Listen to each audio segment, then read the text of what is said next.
Welcome to the Sleep Archive. I'm glad you're here.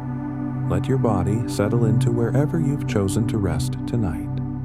Let your breathing find its own slow rhythm. There's nothing pressing on you now, nothing waiting. The day has already done what it needed to do, and all that remains is this: a quiet voice and a gentle place to rest your thoughts. Tonight, we're going to drift through the quiet wonders of the deep ocean. From the soft, blue glow of creatures living miles beneath the surface to the ancient sediments that hold the memory of entire vanished worlds. There is so much to discover here. Gently, slowly, one fact at a time. If these quiet journeys help you rest, consider subscribing. It helps others find their way here too. One quiet wonder at a time. Now, let's begin. The ocean covers nearly 3/4 of our planet. 71% of Earth's surface is water. When you look at a globe, you are mostly looking at ocean. And yet, for all its vastness, the deep ocean, the part that lies below 200 meters, where sunlight can no longer reach, remains one of the least explored places on Earth. More humans have walked on the surface of the moon than have visited the deepest parts of our own sea. There is something quietly humbling about that. The greatest mystery in the world is not out among the stars. It is beneath the water, right here on the planet we call home. Below 200 meters, the light begins to fail. It does not vanish all at once. It dims the way evening fades, slowly and without a hard edge. The blue deepens.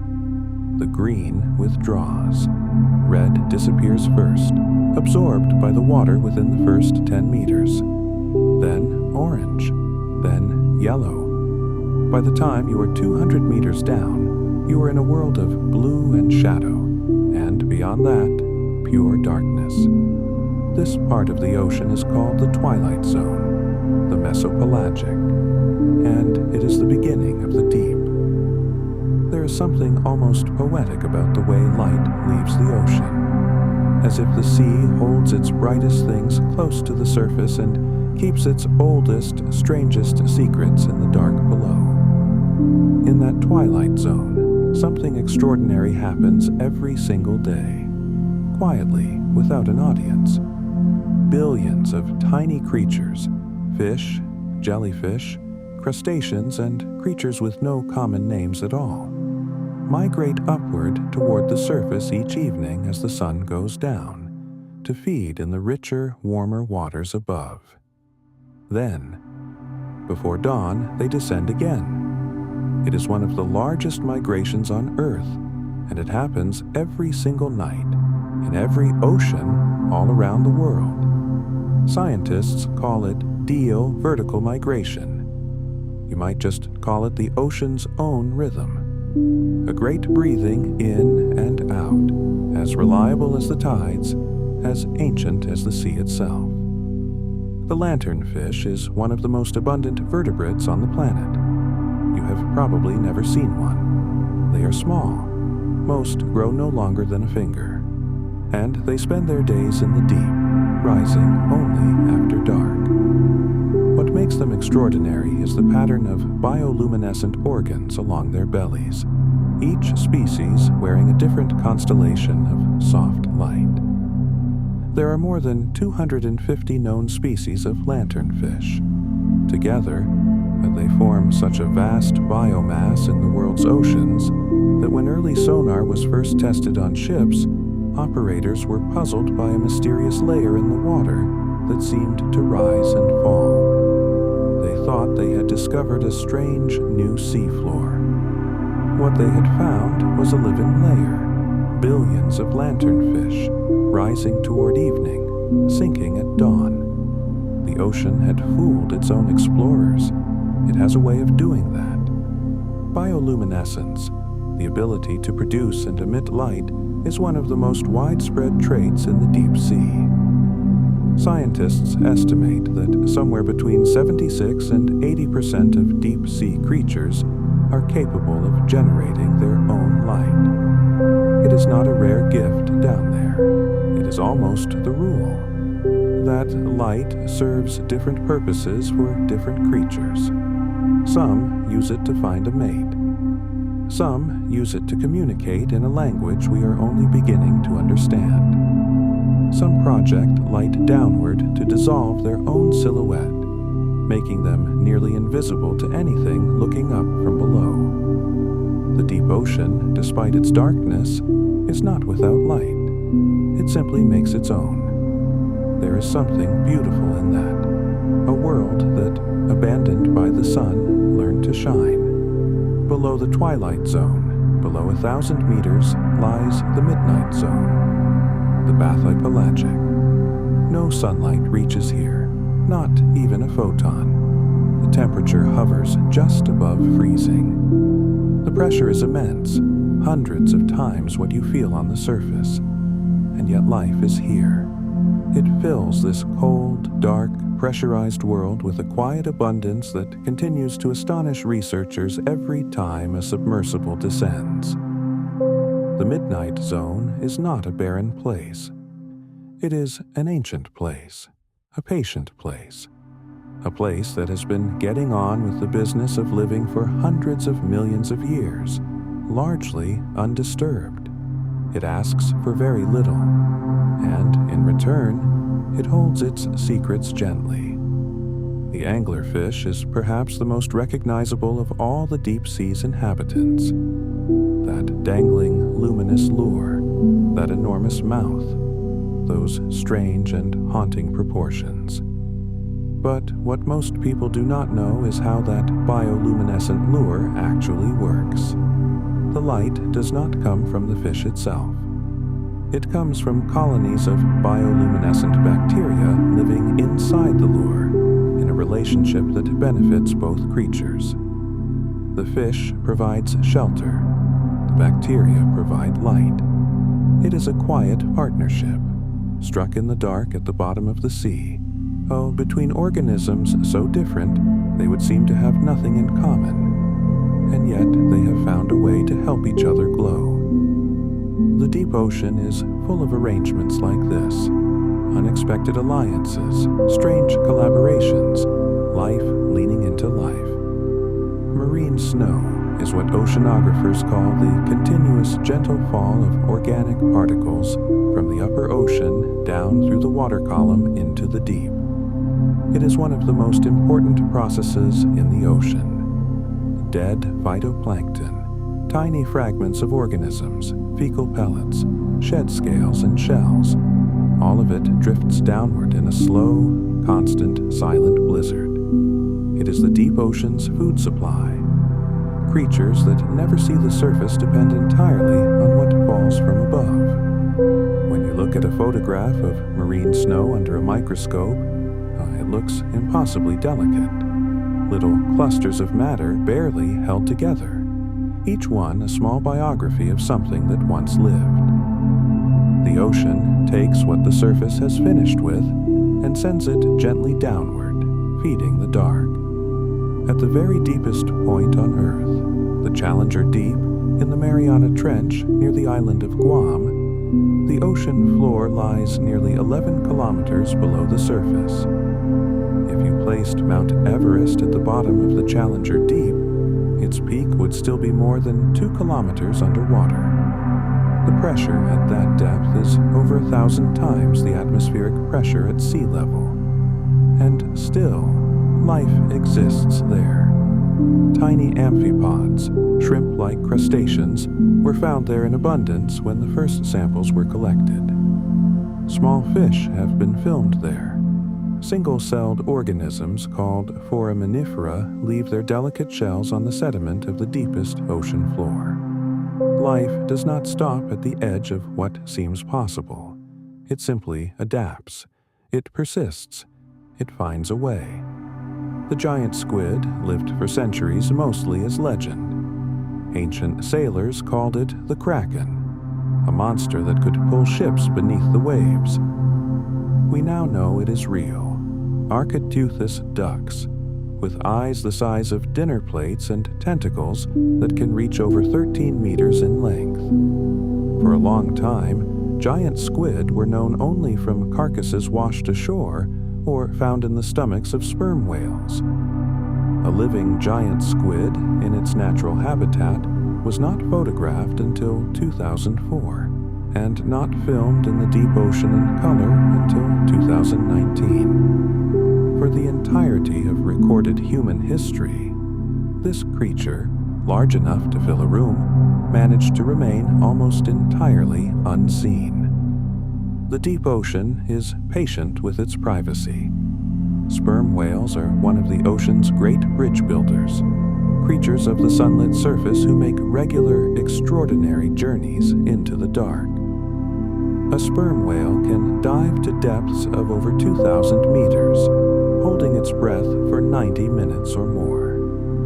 Down in the deep, it hunts giant and colossal squid by echolocation, clicking sounds of extraordinary power that bounce off prey in the darkness below. The sperm whale's head, which can make up a third of its body length, is largely a sound-producing and sound-focusing organ. The whale navigates the deep ocean by listening, by sending its voice ahead of it into the dark, and hearing the shape of what comes back. There is a kind of wisdom in that, finding your way forward by listening, not just by looking. The seafloor is not flat. This is one of those facts that seems obvious once you hear it, and yet the mental image many of us carry is of a smooth, featureless plain. The reality is one of the most dramatic landscapes on Earth. The mid-ocean ridge system, the chain of underwater mountain ranges that winds through every ocean basin, is the longest mountain range in the world. It stretches for over 65,000 kilometers. The individual peaks along it rise thousands of meters from the ocean floor. Submarine canyons cut channels deeper and wider than the Grand Canyon. Seamounts, underwater volcanoes, rise in clusters throughout every ocean. The seafloor is as textured and complex and varied as any landscape above the water. It is simply quiet and cold and dark and very far away.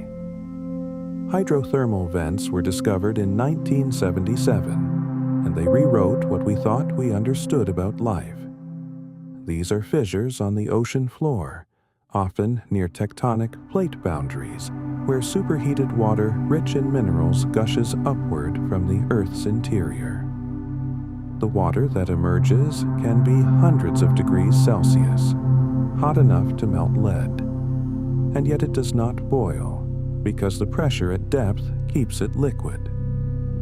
Around these vents, extraordinary communities of life have established themselves. Life that does not depend on sunlight, but on chemosynthesis, the process by which certain bacteria convert the chemical energy from minerals into food. Tube worms up to 2 meters long wave gently in the currents near the vents. Ghostly pale crabs pick their way across mineral chimneys, or shrimp cluster in the warm, chemical-rich water. Here, at the bottom of the sea, in total darkness, life runs not on the sun, but on the heat of the earth itself.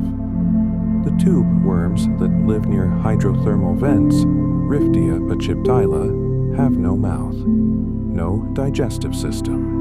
They contain no organs for processing food from the outside world in any conventional sense. Instead, their bodies are packed with symbiotic bacteria that perform chemosynthesis on their behalf. The tube worm provides the bacteria a home. The bacteria provide the tube worm sustenance.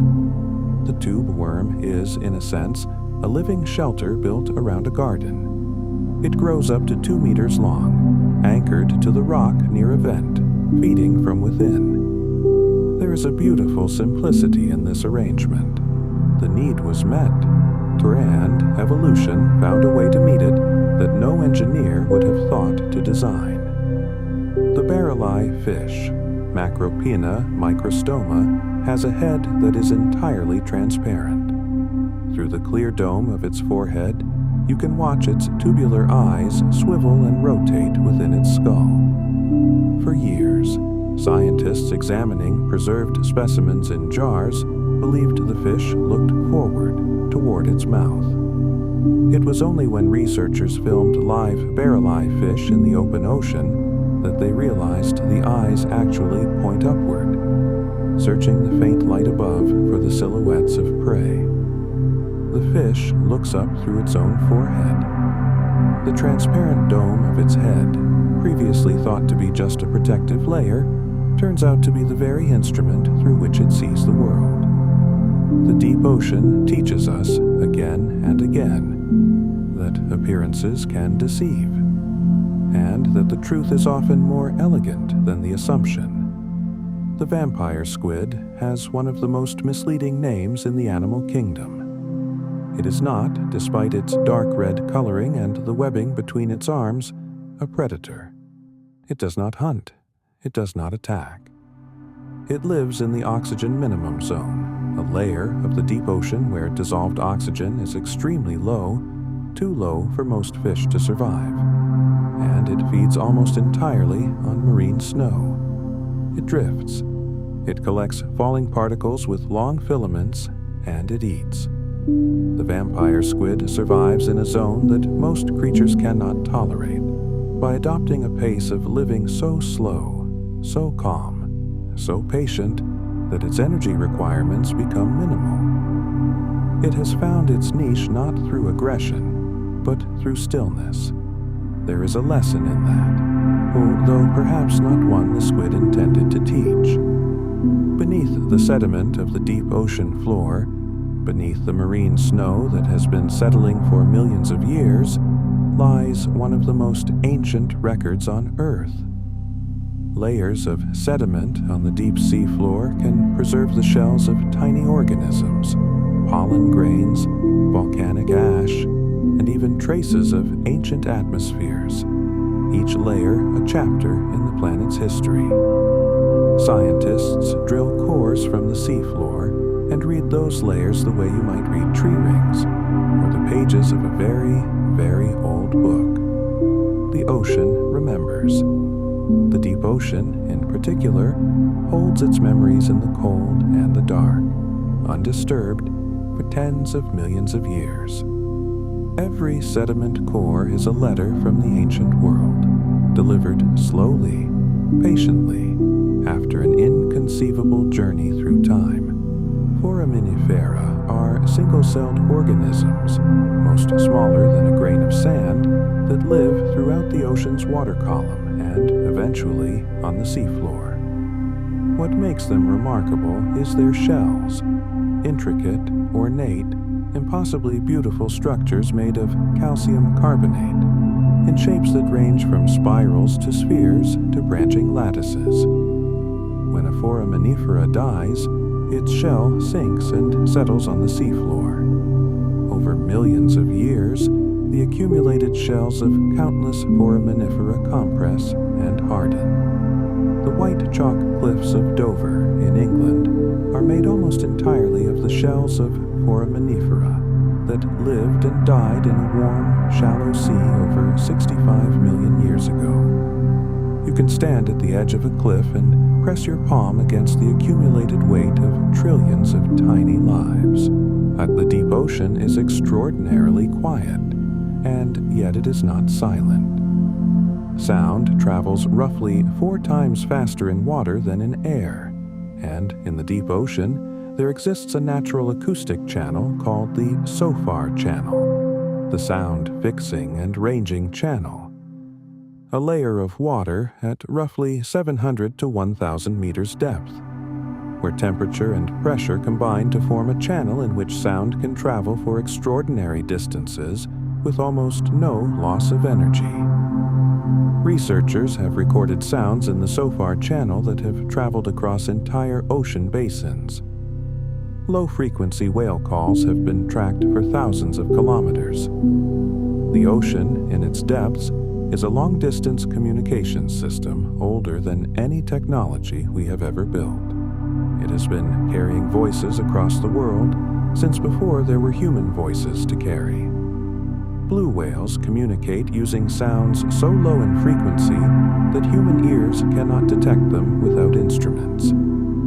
Their calls, long, slow pulses of infrasound, can travel through the SOFAR channel for hundreds, possibly thousands of kilometers. A blue whale calling in the North Atlantic may be heard by another blue whale near Iceland. The ocean connects them. The calls are patterned and consistent, and researchers believe they carry information about the caller's identity, location, and perhaps more besides. The blue whale is the largest animal that has ever lived on Earth, and it speaks in a frequency below the threshold of human hearing. It carries its voice across entire oceans through the cold, dark deep, and we only learned to listen a few decades ago. The Dumbo octopus is named for the ear-like fins that extend from its mantle. Large, rounded fins that it flaps gently to propel itself through the water. It lives deeper than almost any other known octopus, sometimes below 4,000 meters, in near total darkness and near freezing cold. It is a slow, gentle creature that feeds on small crustaceans and worms. When researchers have filmed it with submersibles, it often drifts close to the camera, curious and unhurried, its fins waving like soft wings, its skin shifting colors in the lights of the vessel. There is something almost dreamy about the way it moves. It does not rush. It cannot afford to rush. At those depths, energy is precious. And so it drifts, and it is patient, and it endures. Our glass sponges, hexactinellid sponges, are among the most extraordinary builders in the natural world. They construct their bodies from a rigid lattice of silica, glass, and the resulting structures are some of the most intricate and geometrically precise forms in biology. The Venus's flower basket, one of the most well-known species, grows as a long cylinder of woven glass fibers, with walls so precisely arranged that engineers have studied its architecture for insights into structural design. Some glass sponge reefs off the coast of British Columbia are thousands of years old and stretch for dozens of kilometers along the seafloor. They grow slowly, a few millimeters per year, in the cold, deep water, building glass cathedrals in the dark, unobserved, for longer than most human civilizations have existed. Deep-sea corals are entirely unlike their shallow water relatives. They do not need sunlight. They do not host photosynthetic algae. They grow in cold, dark water at depths of hundreds or even thousands of meters, feeding entirely on particles that drift down through the water column. Some deep-sea coral colonies are among the oldest living animals on Earth. A species called Leiopathes has been dated to over 4,000 years old. Older than the Egyptian pyramids, older than Stonehenge. These ancient structures grow at rates sometimes measured in hundredths of a millimeter per year. They are not in any hurry. They will not be rushed. They simply grow in the cold and the dark, accumulating years like a slow and silent counting. The giant isopod, Bathynomus giganteus, looks at first glance like a very large woodlouse. It can grow to over 40 centimeters in length.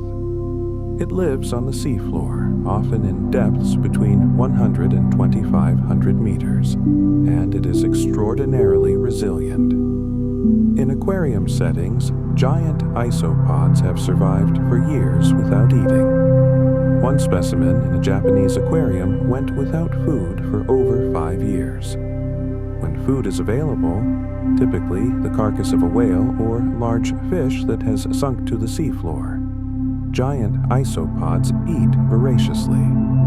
When food is not available, they wait with enormous patience, with something that, if we were to describe it in human terms, we might call acceptance. The deep ocean demands exactly that. When a whale dies and sinks to the ocean floor, it becomes an ecosystem. This is called a whale fall, and it is one of the most remarkable ecological processes in the deep sea. In the first stage, mobile scavengers, giant isopods, hagfish, sharks, strip the soft tissue. In the second stage, smaller organisms colonize the skeleton and surrounding sediment, consuming the lipid-rich bones and the organic matter enriched by the whale's decomposition. In the final stage, specialized bacteria break down the last of the lipids, and the mineral remains slowly dissolve back into the seafloor. A single large whale carcass can support a unique community of organisms for decades. Researchers have found species near whale falls that had not been found anywhere else. Creatures that may use whale falls as stepping stones, island to island, across the vast distances of the deep sea floor.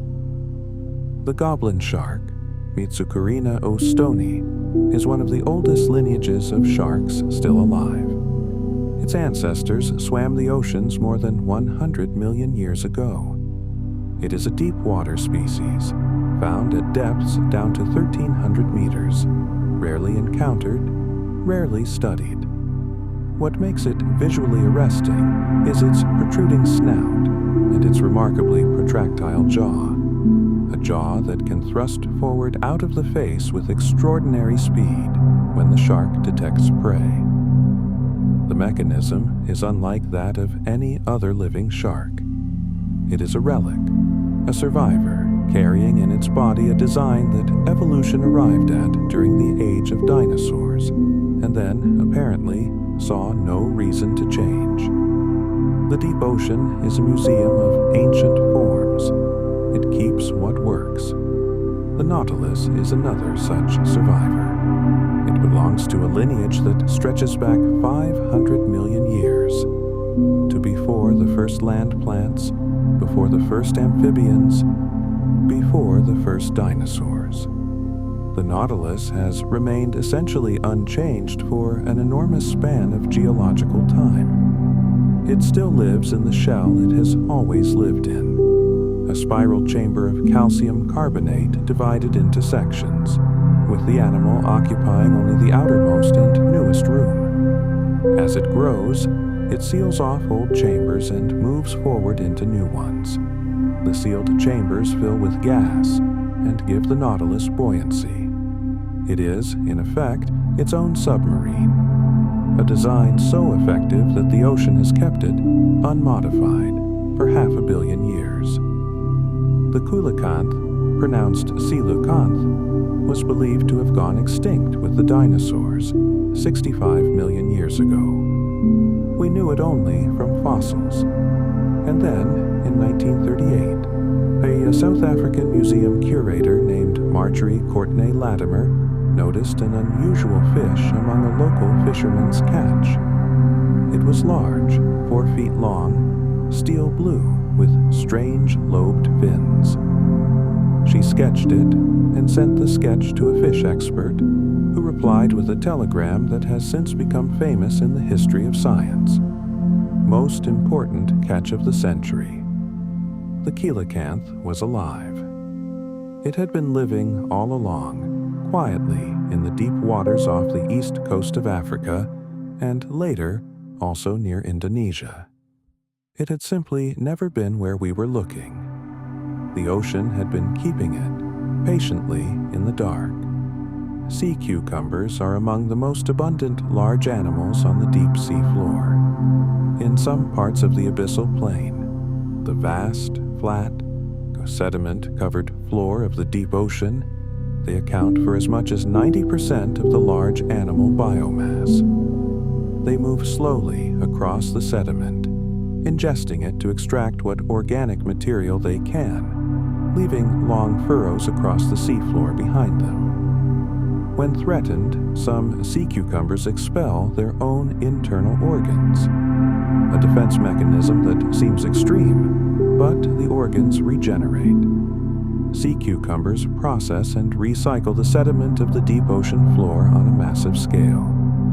They are, in their patient, methodical way, one of the custodians of the deep. Unseeing, unhurried, they keep the floor turning over. They have been doing this for hundreds of millions of years. Deep beneath the Gulf of Mexico and in several other parts of the deep ocean, there are brine pools, lakes of extremely dense, hypersaline water that sit in depressions on the ocean floor, surrounded by the normal seawater above them. The brine is so dense and so different in composition from the surrounding water that the two layers do not mix. There is an actual shoreline, a boundary where the brine meets the seawater above. The surface of the brine pool ripples when disturbed by submersible thrusters, like water on a windy day. Researchers have called these features the lakes within the sea. They are, in their quiet way, one of the most surreal environments on Earth. Bodies of liquid within liquid, seas within the sea, each one a small, still, ancient world unto itself.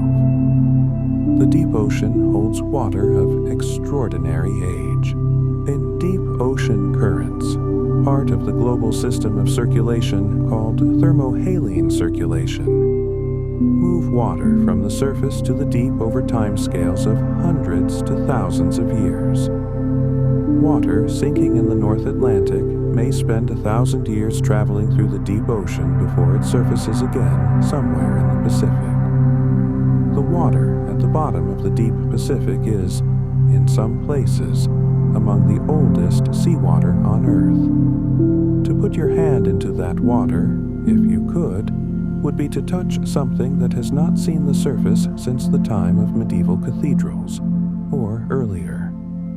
The ocean keeps time differently from us. It is patient in ways that make a human lifetime seem like the blink of an eye. Thermohaline circulation, the great conveyor belt of ocean water, is driven by differences in temperature and salinity. Cold, salty water is denser than warm, fresh water, so it sinks. In the North Atlantic, near Greenland and Iceland, surface water cools dramatically in winter and sinks toward the seafloor, beginning its long journey through the deep ocean. This sinking sets the entire global circulation in motion. The same water that touches the surface near Greenland today will rise again near Antarctica or in the North Pacific centuries from now, carrying with it nutrients, oxygen, and the memory of a distant cold. The ocean circulates the world continuously, connecting every coastline to every other, sharing what it holds. The dragonfish, a family of small, deep-sea fish, is equipped with a remarkable visual adaptation. Most bioluminescent light in the deep ocean is blue-green in wavelength, and most deep-sea creatures can only detect blue-green light. The dragonfish, however, can produce and detect red light, a wavelength invisible to almost every other creature in the deep ocean. It is as though the dragonfish has developed a private language, a frequency of light that only it can see.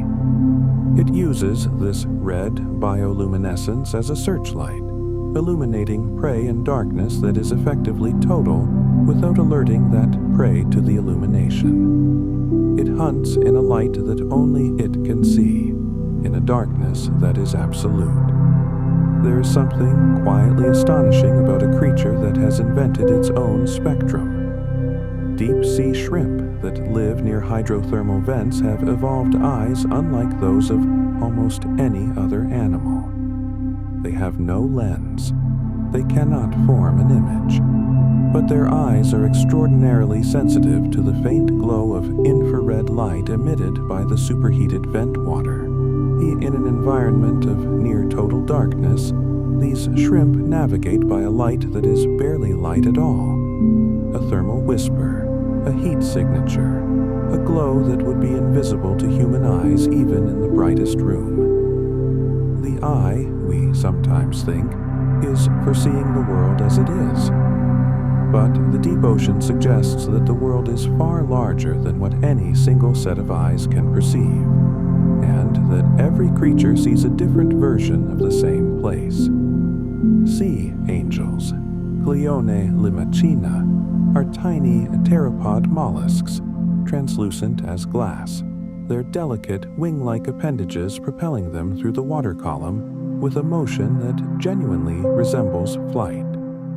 They are so beautiful, so improbably delicate, that researchers encountering them for the first time often describe the experience as otherworldly. A sea angel is essentially a see-through animal. Its internal organs, the stomach, the reproductive organs, faintly visible through its walls. They drift through the cold ocean, often in vast swarms, feeding on a related species of pteropod. There is something about their transparency that feels like an answer to a question.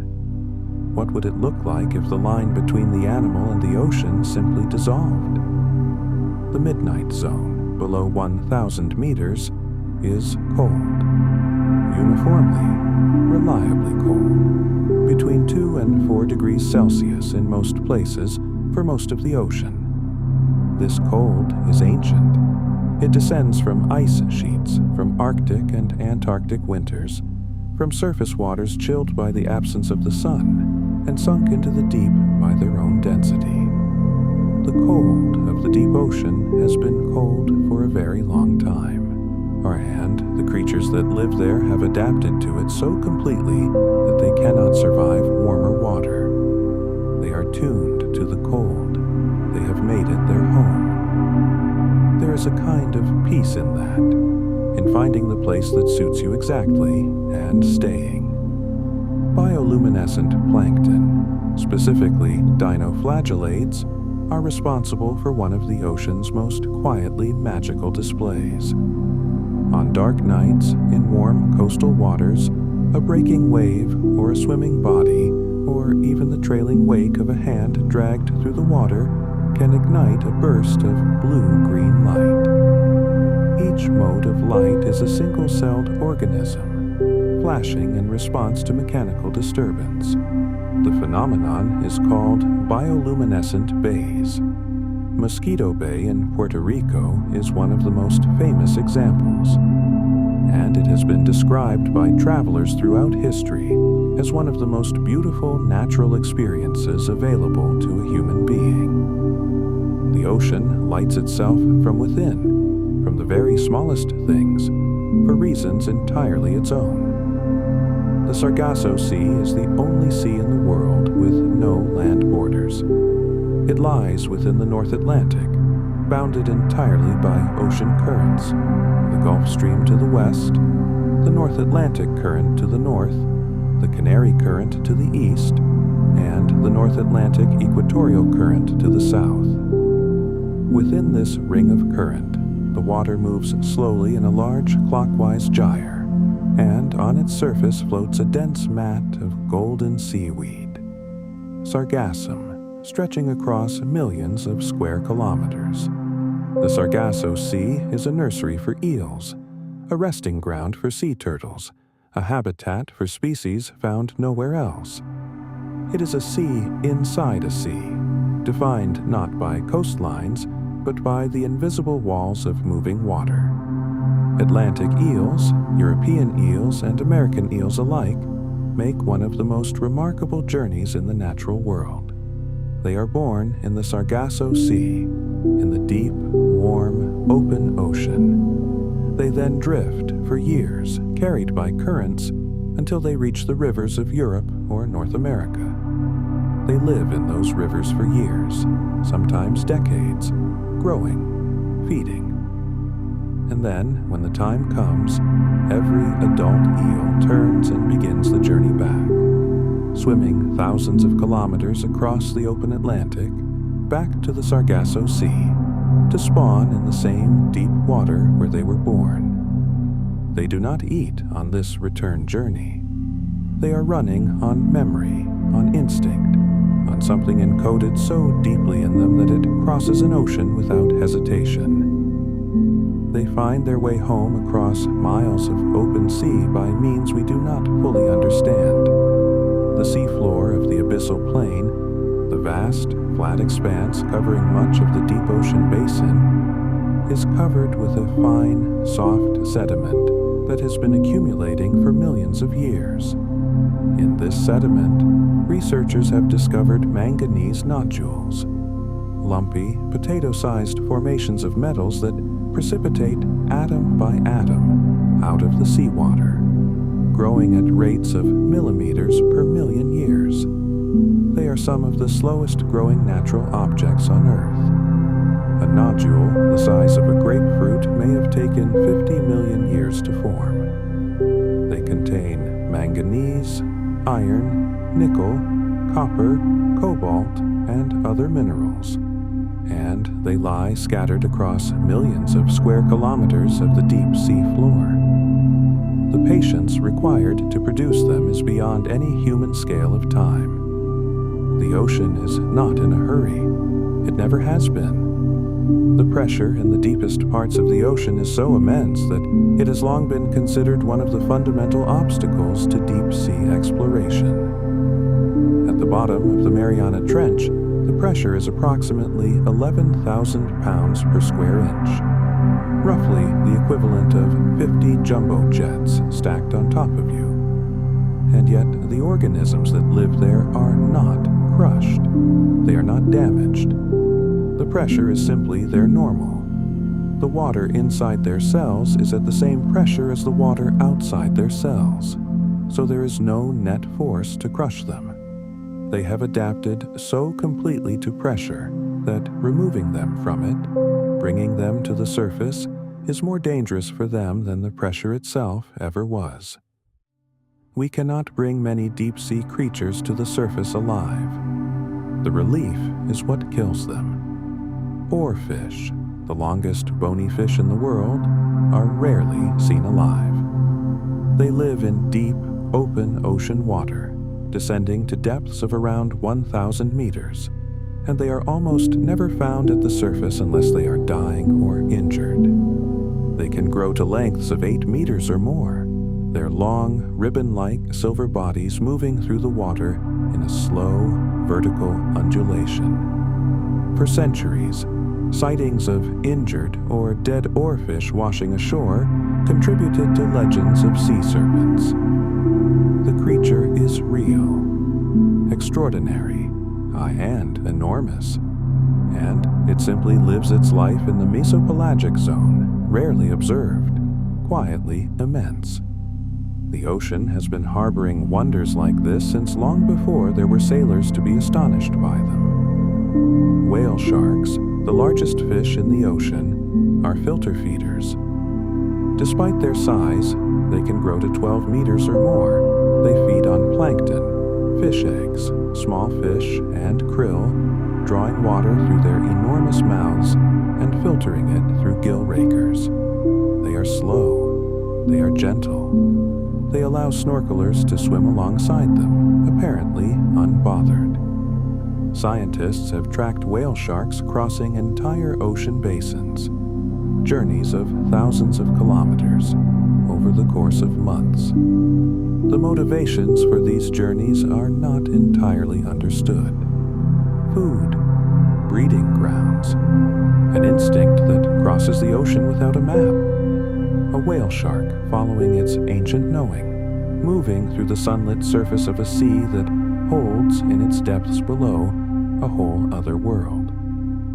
The deep ocean contains mountain ranges, but it also contains trenches, long, narrow scars in the seafloor where one tectonic plate dives beneath another. The Mariana Trench is the deepest, but it is not the only one. The Tonga Trench in the southwest Pacific descends to over 10,000 meters. The Puerto Rico Trench, on the boundary of the Atlantic and Caribbean plates, descends to over 8,000 meters. These trenches are not dead zones. They They are home to unique communities of organisms found nowhere else on Earth. Communities adapted to the very specific conditions of each trench. The particular chemistry of the water, the pressure, the slope of the sediment. Each trench is a world within a world, isolated by geography, shaped by depth, home to things that live nowhere else. The Hadal Zone, the deepest parts of the ocean below 6,000 meters, takes its name from Hades, the ancient Greek realm of the underworld. The name was chosen long before we knew much about it, and in some ways it seems fitting. Deep, dark, unreachable, beyond the ordinary world. But having descended there with submersibles and remote instruments, we know that the Hadal Zone is not a place of nothing. It is a place of life. Amphipods swarm in the trenches in astonishing numbers. Holothurians, sea cucumbers, drift along the trench floor. Even small snailfish, limpet light, translucent, delicate-looking, have been filmed at depths exceeding 8,000 meters, beyond the deepest fish ever recorded. Life at the very bottom of the world is going about its business, calmly and continuously, as it has been for a very long time. The ocean absorbs sound, but it also creates it. The crackling of snapping shrimp is loud enough to disrupt sonar systems. Millions of tiny crustaceans snapping their specialized claws to stun prey, producing a continuous, underwater static across shallow tropical and subtropical seas. Deeper down, the sound environment changes, lower in frequency, more resonant, shaped by the geology of the basin. Submarines have recorded low, eerie groans from undersea volcanoes, whale calls, the low hum of distant storms transmitted through the water column. The deep ocean is not as silent as its darkness might suggest. It murmurs, it carries, it rings at frequencies low and strange, with the voice of its own enormous life.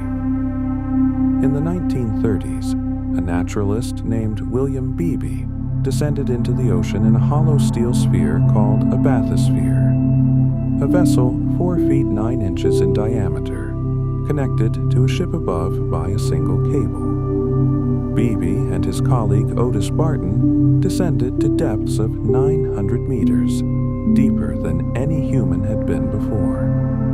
Looking out through a small fused quartz window, Beebe watched the ocean's light fade from blue to black, and the bioluminescent creatures of the deep drift past his window. He described them in radio broadcasts transmitted live to the surface. Descriptions of glowing organisms with shapes for which he had no names.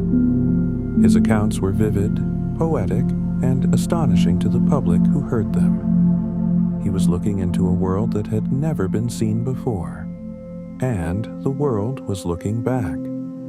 The deep ocean is still, in very large measure, unknown.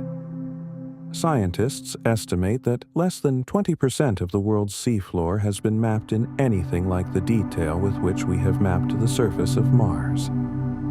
The fraction that has been directly sampled or observed is smaller still. Every expedition to the deep ocean returns with new species, new geological formations, new behaviors, new mysteries. The deep is not a place that has yielded its secrets and submitted to our understanding. It is a place that continues to surprise, to baffle, and to astonish. There are more species in the deep ocean than have ever been described. There are ecosystems we have not yet encountered. There are questions we have not yet thought to ask. The deep ocean is still, quietly and enormously, more than we know. The color of the deep ocean, if color means anything in the absence of light, is a depth of darkness that human eyes have difficulty imagining. Absolute darkness is not simply the absence of light the way a darkened room is dark. It is the complete, total, uniform absence of even a single photon. A darkness that has no grain to it, no texture, no shape. The creatures of the deep have never seen the ocean the way we see it. They do not know the blue of it. They do not know the shimmer of sunlight through shallow water, the turquoise of the tropics, the gray-green of the northern seas. They know pressure and cold and the faint lights of their neighbors. They know the deep in a way that is entirely their own. The ocean holds more kinds of knowing than any one creature can carry. And in all of this, in the 10,000 meters of water above the deepest floor, in the 11-kilometer descent to the Challenger Deep, in the slow drifting of marine snow and the ancient record-keeping of sediment, there is something that feels, at this quiet end of the day, like belonging. The ocean began before there was land, before there was air that a lung could breathe, before there were eyes to see it. It has been patient through every ice age, every meteor strike, every extinction, and every flowering of new life that this planet has undergone. It holds more history than any library. It contains more life than any land, and it asks nothing of us. It continues in its deep, dark, ancient way, regardless of whether we are watching. Somewhere right now, in the midnight zone, a small fish with lights along its belly is moving upward in the dark, drawn toward a surface it has never seen. Somewhere, a glass sponge is adding another millimeter of intricate silica to a structure 1,000 years old. Somewhere, an eel is crossing an ocean, returning to the place it was born, by a navigation we do not understand. The deep ocean does not need to be understood to continue. It simply continues. It will be continuing long after we have turned off the light and closed our eyes. Tonight, we have drifted through waters that most eyes have never seen. We have traveled past the lanternfish rising in their nightly migration, past the quiet glow of creatures that make their own light in a world without sunlight, past the ancient glass sponges building their cathedrals on the seafloor, past the whale falls that feed their darkness, past the brine pools that hold still like lakes inside a lake, in water that has not touched the surface for 1,000 years. You have gone deep tonight, deeper than submarines, deeper than sonar, into a place where the pressure is immense and the darkness is absolute, and the life, despite everything, continues. Patient, persistent, luminous. Let the quiet of those deep waters rest with you now. You have nothing left to do. The ocean is going about its business, as it always has. The marine snow is drifting down. The thermohaline circulation is turning slowly over centuries. The whale is calling across the deep channel to another whale it cannot see. And you are here, warm, still, at rest. Sleep well. If you're still awake, there's another quiet journey waiting whenever you're ready.